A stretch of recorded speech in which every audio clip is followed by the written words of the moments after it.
This is another one that has stayed with me through all of my careers and was right back at the beginning, the rugby days, was when I was coaching a team, again, up on the wall, success is never owned, it is leased. And the rent is due every day. I fucking love that one.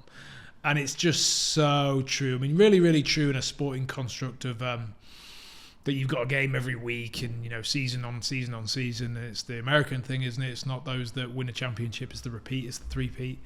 And, you're only as good as your last game kind of scenario. But it's so true in all walks of life.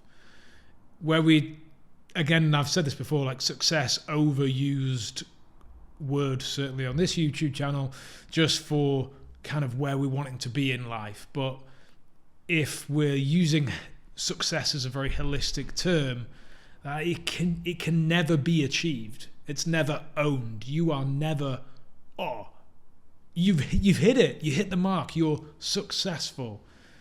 You're successful, but it's leased. Like it's, you've got a time binary sort of contract here for a certain amount of time that you can be perceived as successful, but you've got to keep doing the work. I don't think that there's really... I'm a massive believer in highly leveraged income streams. So, passive income, should we say, built from property and shares and this, that, and the other. And maybe there's a scenario here where you say, well, I did the work once, and then I'm going to get paid on that work for a long period of time. Yeah, I get that. And, we could debate that. But in the wider construct of maybe a relationship or your health or, even your own mind, like you're never getting to a point where you go, I've got a great marriage. My marriage is great. Boom, end of.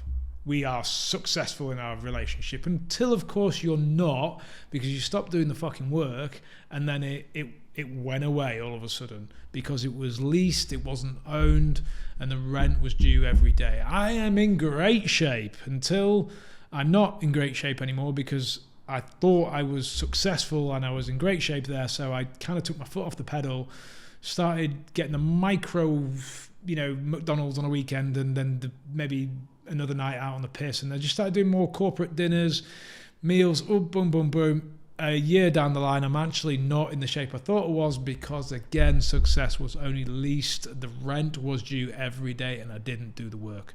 Mate, I love that quote. And I just think, look, yeah, I get it. There's something within that probably makes us all feel a little bit uncomfortable. And it's like, I'm always going to be on this grind, on this treadmill, sort of continuing to have to do the work to be successful. Yeah, you will. And do you know what? If any of you have already hit some levels, we already talked about the Alex Hormozy quote of like, you've already achieved goals in your life that you said was going to make you happy. I want to be on the treadmill. The treadmill's where it's at. Like continuing to do the work to get the results, to continue to lease success is the fucking journey. That's where all the quote unquote happiness is. So fall in love with doing the work every day, and success is yours forever.